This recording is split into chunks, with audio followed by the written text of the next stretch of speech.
Assalamualaikum sobat semuanya, selamat datang di channel Sobat Pak Coy.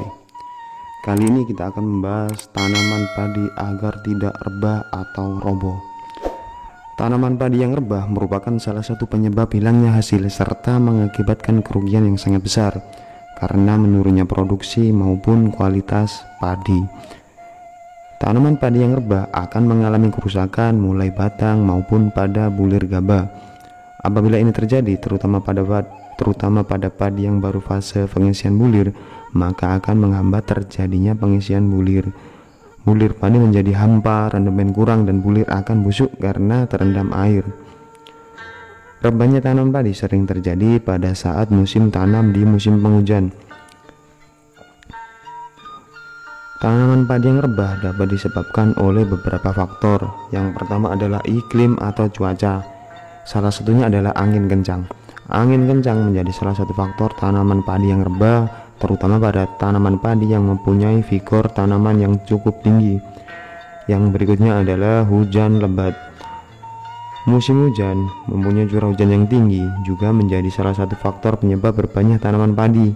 Dengan curah hujan yang tinggi, tanaman tidak akan kuat menopang beban pada bulir maupun daun yang basah. Yang berikutnya selain iklim adalah serangan hama penyakit. Serangan hama termasuk orang juga menjadi salah satu penyebab rebahnya tanaman padi.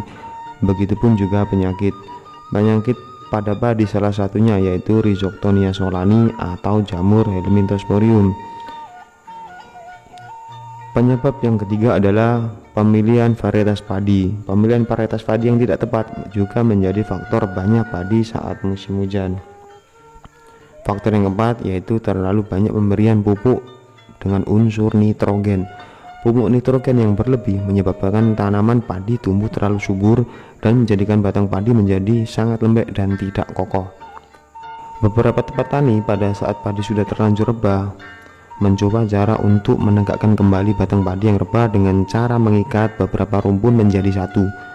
Sebenarnya ini hanya solusi sementara, karena saat padi sudah rebah maka resiko yang terjadi adalah terganggunya proses pengisian bulir padi, karena beberapa batang tanaman padi sudah patah dan bulir padi biasanya sudah terendam air. Sehingga cara ini menurut saya kurang efektif, karena butuh banyak tenaga dan waktu untuk melakukannya, dan hasil padi pun tidak bisa maksimal. Cara yang efektif adalah dengan melakukan pencegahan sedini mungkin sehingga kita bisa meminimalisir terjadinya rebah pada tanaman kita. Berikut adalah beberapa cara yang bisa kita lakukan untuk mencegah terjadinya rebah pada tanaman padi. Yang pertama adalah dengan menggunakan varietas padi yang unggul yang memiliki ketahanan rebah secara genetik. Beberapa varietas padi tersebut yaitu varietas Mapan 05, Inpari 33, Inpari 42 Agritan GSR, Inpari 43 Agritan GSR, M400, Mekongga, dan IF8. Dan juga masih banyak varietas-varietas yang lain yang memang secara genetik memiliki keunggulan yaitu tahan terhadap rebah. Cara yang kedua yaitu pemupukan yang tepat dan berimbang. Terutama kita harus bijak dalam pemberian asupan nutrisi, terutama di unsur nitrogen. Anjuran yang terbaik untuk pemberian nitrogen saat musim penghujan yaitu sekitar 130 sampai 140 kg total nitrogen dalam 1 hektar. Cara yang ketiga adalah dengan pengendalian hama dan penyakit. Pengendalian hama dan penyakit pada tanaman padi bisa dilakukan dengan cara pengamatan sedini mungkin atau dengan pengaplikasian pestisida secara rutin dengan interval waktu umur tanaman. Dan yang terpenting, memperhatikan 6 tepat jenis pestisida, tepat waktu, tepat cara, tepat sasaran, tepat dosis, dan yang terakhir yang paling utama adalah tepat doa. Dan yang cara keempat adalah pemberian pupuk kalium dan kalsium yang tinggi, yaitu pada saat padi memasuki masa PI atau panicle inisiasi. Masa PI yaitu saat padi umur sekitar 40 sampai 45 hari setelah tanam. Tergantung beberapa varietas tanaman.